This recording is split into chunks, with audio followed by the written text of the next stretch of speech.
Hello,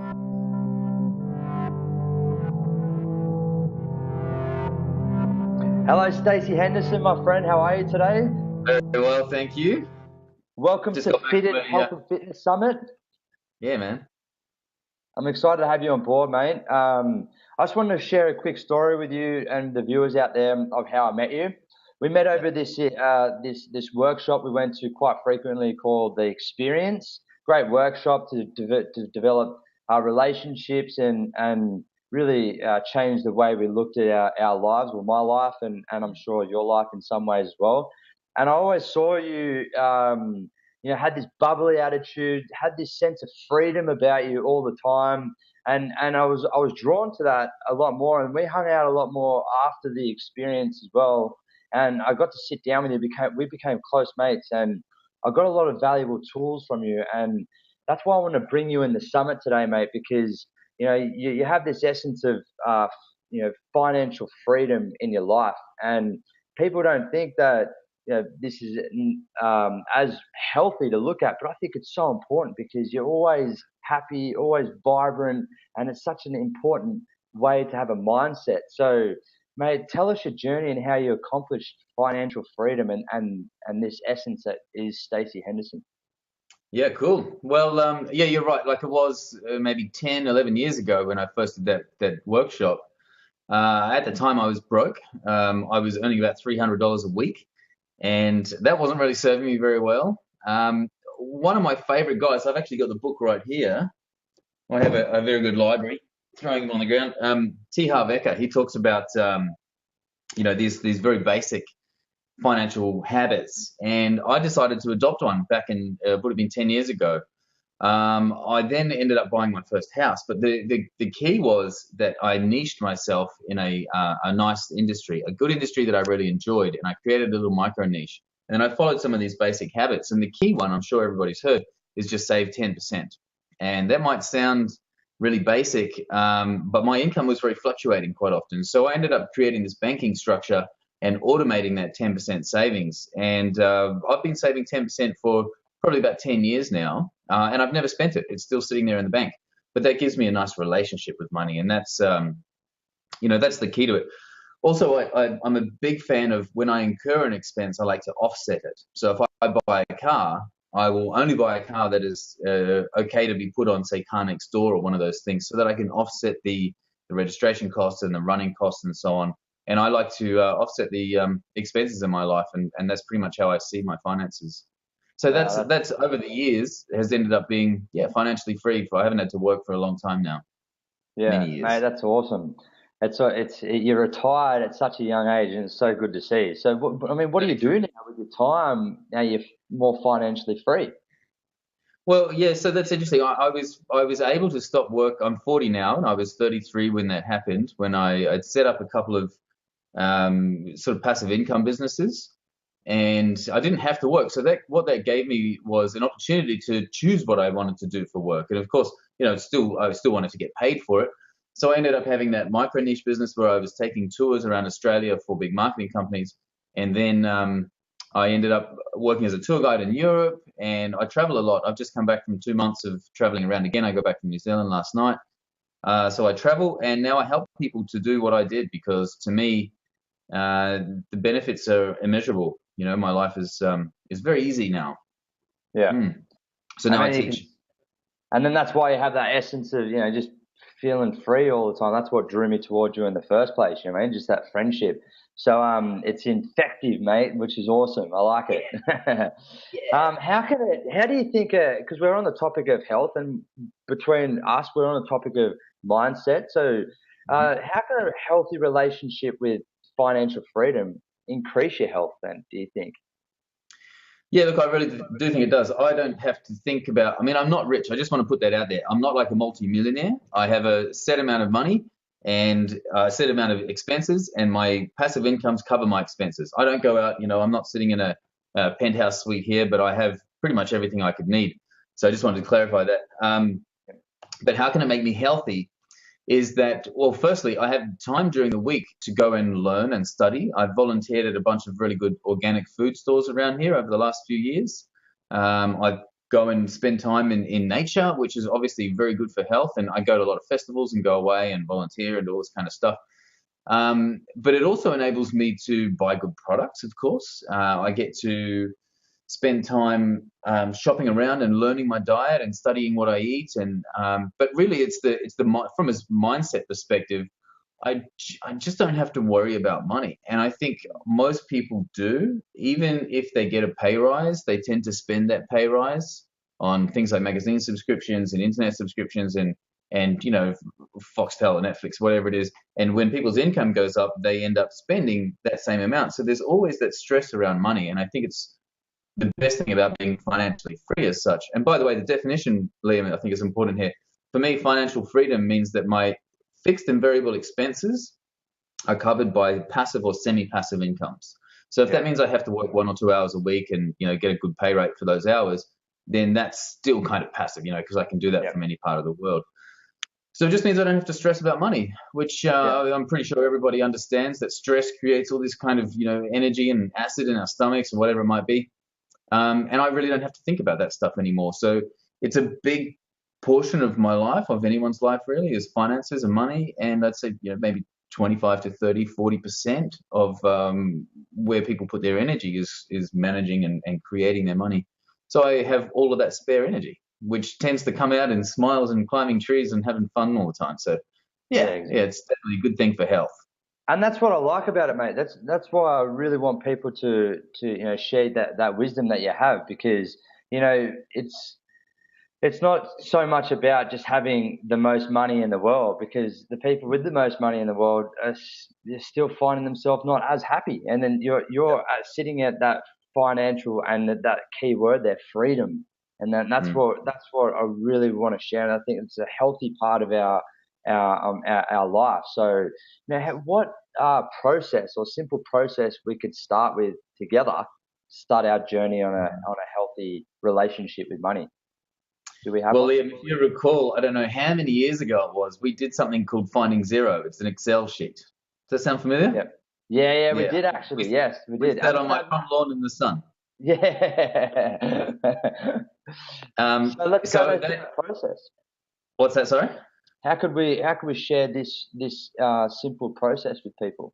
Yeah, sure. Look, I think the key is what a lot of people, when they think of a budget or something like that, then people will say, okay, I'm going to allow myself to spend this much on coffee, this much on alcohol, this much on rent, this much on stuff. But the reality is, it's just like people make all these promises about their health and fitness and about various other goals in their life. If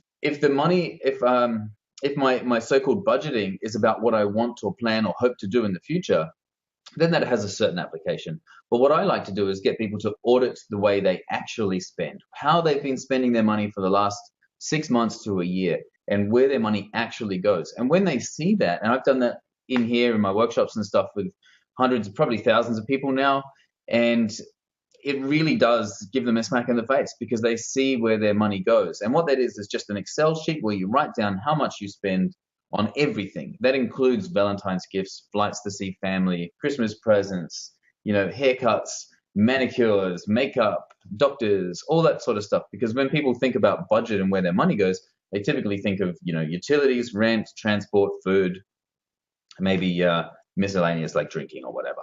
But the reality is there's from the data that I have, there's about 20% of our expenses are just consumed in buying a t-shirt or buying gifts or buying, that occasional dinner with friends. And if those things aren't equated, then people are left in this mystery land and end up going backwards, basically. And that's why credit cards are so successful in this country, because people don't really add up what they really spend. They only add up the vague idea in their head. So I think that's the best process to start with. Well, there's two. Number one is figure out how much your life costs, because you can't be fun. That thing where I was saying before, my fixed and variable expenses is offset by my passive and semi-passive incomes. If I don't know this figure, how can I ever be financially free? And most people, like I've worked with thousands of people on this, most people have no idea how much their life actually costs. They know what their fixed expenses are when it comes to rent and living costs. But over the year, and vitamins and those sorts of things. So to find out that figure, that's number one. And number two is, of course, to follow the golden rules that's in all these money books is save 10%. And that means setting up a bank account, a separate bank account and just having an automatic payment. Figure out what your average wage is every week and just donate that 10% and never spend it. It's crucial, and it's even in the Bible. It's in every money book you ever read. Yeah. So those are the things. Mate, and you know what? That actually helped me a lot, because I remember that at the time, I think I had about 3.5 or 4 grand credit card debt. You know, I owed like 10, 12 grand on my car or something. I wasn't going to mention that, Liam. Yeah. But I was like, it was all happening. I remember that's why it brings this conversation into it now, and then I see it from the other side now. I have no credit card debt. You know, I've next to nothing owing on my car. So everything that I have is mine, and I own it. And there's an essence of freedom there, and that's why, you know, that brings me to the conversation. So, mate, I found at periods of time in my life that you know, friends, like the books I've read and stuff like that. You know, family and friends play a role. Do you think they play a role in our financial freedom at all? Yeah, absolutely. I mean, we are a product of our environment, whether we like it or not. I hang out with my social circle nowadays is entrepreneurs who don't really have to work. The people that I spend time with, we hang out at the beach, we hang out at their houses. Like I don't have to. Today's a Thursday, and I've been for coffee this morning. I've been got a haircut. I had a mate over for a couple of hours, and now I'm chatting with you. And after this, I don't know what I'm going to do. So my circle of friends are now people who have made it to a position where they don't have to go to any office. They maybe have to do 3 to 4 hours work a week, managing a few select clients. And so subsequently, my expectation of what is normal and doable is a consequence, you know, is a product of being in this environment with these entrepreneurial people. Now, if I was hanging out in a different environment, maybe if I was, you know, in an office and the people around me were, you know, they were spending their excess income on things they didn't want because they were sold by the TV that they needed this thing or whatever it might be. And then people would have these money stresses. Money doesn't grow on trees, you know, you have to work hard for money. I don't work hard for my money. You know, I put in some effort in the early days, but I don't work hard for it. I created systems that bring it to me. So as far as the environment is concerned, friends and family, these are my friends and family. Shall I pull out a random selection of authors? We have Robert Kiyosaki, Millionaire Next Door, Walmart, Napoleon Hill, Richard Branson. So these are my friends and family in a sense. You know, I spend an hour a day reading a book. I'm currently reading, again, 7 Habits of Highly Successful People. Yeah. So if I was hanging around people who were poor or had a poor mindset, then yes, that would influence me. So I think it's good to get advice and to get, you know, that influence, that environmental influence from authors, from YouTube, from success people, and to basically, you know, listen to them instead of other people. Unless your friends and family are rich, then that's great. But you know, they can create negative things like, you know, let's go to this thing, and if you have this set budget. Can I speak about something that is relation to that 10% for a second? Yeah, definitely. Of course. Go. It's related to the friends and family thing, right? So in my life, that 10%, it's called a financial future account that I put that 10% into. And I always put it there. Even if I only earn $10 a week, I would put $1 into that account because it's the relationship, it's the discipline. And I'm sure people that have a solid gym habit or a solid fitness habit or a solid habit of any description, they understand it's not necessarily the thing that I do, it's the relationship and the discipline I have around it. So that 10% is always saved. Now, when it comes to friends and family being like, you know, let's go out for dinner, let's go away for the weekend, whatever it might be. If I was really stressed about my finances, I guess those things would be negative and I'd be resenting them for asking me to come and spend money. Does that make sense? Yeah. So what I do to offset that, what I do to accommodate that in my life, because I do play a lot, I definitely save 10% in the future account, but I also save 10% in the play account. So this is like an emotional offset account. And this play account, I have to spend on a monthly basis. So that's why I go to all these festivals and I travel overseas and I do all this stuff. It comes out of the play account. So therefore, if my friends and family were like, you know, come on, let's play, let's spend some money, whatever it might be, then I actually have a number of people who make a lot of money, but they actually spend everything they have. And what I've got them to do is open a separate bank account and get a separate card that sits in their wallet. And when they want to buy the boys a round of drinks, or when they want to, you know, do something that is play, instead of feeling guilty, I get them to prepay that account, and then they can spend at ease. And in fact, they have to spend it. So, you know, as far as friends and family are concerned, you know, still be with them, but nobody knows my finances in the back, what's going on in the back of my life. All they know is that I get to do everything I want. They don't realize that it's just a simple structured system. Does that make sense? Mate, definitely. And what it is, you brought it up to light because it's, people feel so guilty about what they spend and they feel guilty about not spending. So what it does is it puts people on purpose. Like, this is my spending account. I'm not going to feel guilty for it. This is my savings account. I don't touch it. So it puts people more in charge of their life, in essence. Yeah. I mean, in a world where people feel like they're driven by outside circumstances. So it definitely makes sense, mate. And just on what you were saying before, obviously your friends do have a big role to play, because you're saying, like, and that just shows that affirmations and incantations are so powerful, because you said money doesn't grow on trees. Now, if you're hanging around with people, who are saying that all day, then you're going to have that in your own self-belief mechanism without you even noticing that. So, mate, so if you're still hanging out with these people, right? It's not to cut. Do you cut them out, or do you just be aware of the things that they're saying? What do you recommend in that situation then? I think the three subjects that you're not supposed to talk about at dinner table is religion, politics, and money, isn't it? Yeah. So as far as I wouldn't say to people, you're doing it wrong or whatever. I certainly wouldn't cut them out, because if somebody's my friend, maybe they're broke, but they might be beautiful on the inside. They might be, they might just be a spectacular person who's got no money. In fact, I know a lot of people like that. A lot of people that work in the, service or wellness or happiness kind of industry, they're typically broke and don't charge enough. Anyway, so I wouldn't cut them out, no way. But I would just be confident. I think really the key to finances is systems. I'm with the National Bank, NAB, and I have accounts. I have 10 different accounts in there, and they have certain names and certain rules and certain cards. Like in my wallet, I've got a selection of different cards, and those direct payments are set up whether I don't go in there and manually do it. They're automatically done. So as far as my finances, the self-talk, or at least the verbal influence, I suppose, of being around other people, and for them to say, oh, the property market's going to crash, you should buy gold, or buy this stock and all that kind of stuff. Yeah, that's all fine and dandy, and that's a whole different subject. But for me, my finances are automated and systemized, and I set them up many years ago, and it has worked beautifully for a long time now. And it's not extra effort. It really, it can take 2 hours for 50 years of benefit. It's insane that other people don't do it, but I guess they don't know how to do it. So it's very simple.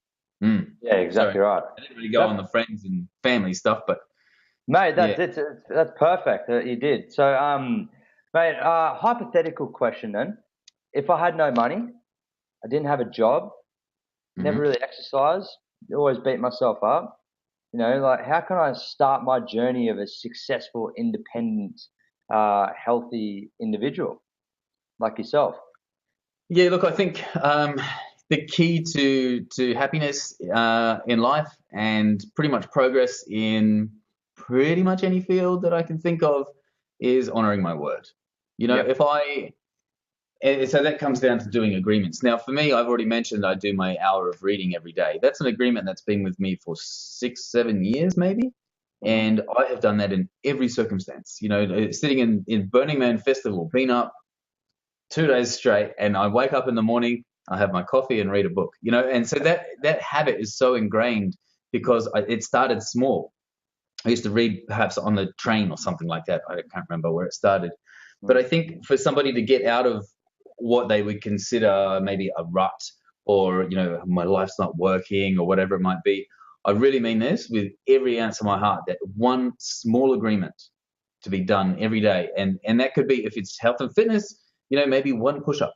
And if you did one push-up every day for 30 days, then the next month you can start on 2 push-ups, whatever it might be. But that belief in myself comes from saying I'm going to do it and then doing it. Yeah. And there's really no other way. I think that's the essence of success, of happiness, of life, of being somebody in the world, creating something amazing. It's all about the habits, and it's all about saying I'm going to do it and then doing it. And if you don't think you're going to do it, don't say it. Just cut it right down to the really basics. And I think, to get out of financial problems, 10%. I don't care if you're earning $3 a week. 30 cents is enough. 30 cents. And it's that habit, it's that relationship. Because if you think about any part of our lives, if I think about any part of my life, it's all about the habits that I have created. Yes, I created, they didn't happen to me. I chose them at some point in my life and I keep doing them. And so really it is about habits. And what are that can be, I would suggest the smaller the better. Yeah. My most pivotal habit that I made was making my bed every day. And if you don't make your bed every day, I think you're a very lucky person. If you don't make your bed every day, you can start that one. And that's an amazing change to people's lives, well beyond what you would expect if you don't make your bed. And the second one, if you haven't told your parents that you love them, that's one of the best hacks as well. Those are my two favorite hacks in the world. Yeah. Mate, awesome. Mate, awesome. And a big thank you as well, because you did, as I said, like, been from the bottom of my heart, mate, you did get me out of my financial, or you helped me get out of my financial debt a couple of years ago now. So remember that time when we sat on the lawn, and from that point on, we reduced. I think I paid about, I don't know, a lot of money off my car and a big credit card debt as well. So look, mate, mate, if you recall, I think the insight that you got from that little meeting on the grass there was, I mean, you already knew what payments you had to do, but I think the key is to find out how much your life costs. And that's what we did that day, was you can see, wow, this much in rent, this much in this much in that. And then, the document now, it converts to a pie graph. Can I mention where they can get that? Because they can get that document actually. Yeah. Povar.life. It's currently the download on the website. It's a simple Excel sheet. It take about half an hour, and if you do it honestly, it will give you an amazing insight. And there is an indulgence section at the bottom, indulgence X and indulgence Y. I don't care what you do with your life, but you must put those indulgences in, whether it's handbags or naughty things. It's totally up to you. So Povar.life, that's the domain, and that is the current. You can download it there from that site. Yeah. Awesome, otherwise, contact me. I'm here to serve. Well, that's it. Mate, just a couple of fun questions. Just a couple of fun questions. You can answer neither to them, okay? Try me. But I'm just going to just got 5 of them, all right? Cardio or weights? Cardio. Yoga or Pilates? Yoga. Swim or run? Definitely swimming. I've done both. I prefer swimming. Team sports or individual sports? I was a little kid at school, so I'm an individual sports guy. I grew up in New Zealand. There's some big boys in those sports in New Zealand, and there was only rugby to choose from. So for me, definitely individuals. Okay, last one. Money or lifestyle? There's no difference. Yep. Okay. Awesome, mate. And the without money, thing... we kind of, it really is. And if people think that money is not important or money is the root of all evil, totally wrong. Because if you're amazing, you can't spread your love without good money in the bank. And that's unfortunately the way it is. It's not unfortunate. Yep. It's energy. Transfer. Spock once described money as a token of exchange. Yep. Man, Liam, you're amazing. You're amazing, mate. What you say is you have a great relationship with money, and that's what we should have. So that's what I like about it as well. So, mate, last thing I'll say, I've just got a system, a simple system working in the back, and I didn't even have to think about it. I just go take money out, it's fine, Yeah. Okay. Where can we find you, mate? How can we find you? Get to know you more about you. Any products that you're offering at the moment? Yeah, cool. Okay, so based down in Bondi in Sydney. My website, like I mentioned, is povar.life. I have 3 different workshops: business design, money design, and life design. And the name Povar is about point of view, action, results, which is something we learned in that course way back 11 years ago. Point of view is my past, and inside that past is a micro niche waiting to be found. You just have to analyze it. Money is about action. It's about now. It's about my daily habits, my finances, and basically how I'm living my life right now. And point of view, action, results. Results is the future, so it's called life design. That's the workshop we've been running for a long time now. Life design is about choosing your future and about getting excited about what I'm trying to do with my life. So past, present, future, be, do, have, point of view, action, results is Povar. And it's 3 different workshops and online consulting as well. Awesome. Thanks so much for your time, buddy. Any final words of wisdom? Set up, go to your bank, I don't care who you're with, open a separate account and set up a direct payment of 10%. You will be financially free. Like, that's it. And that's just basics. and a play account so that you don't spend it. Because most people save and then they spend, and then they save and then they spend. So the play account prevents that. Yeah. All right, rock and roll. Awesome. Love Thanks you, so much, buddy. whoever you are, wherever you are. And Liam, you're a legend. See you soon, bro. You too, buddy. Cheers.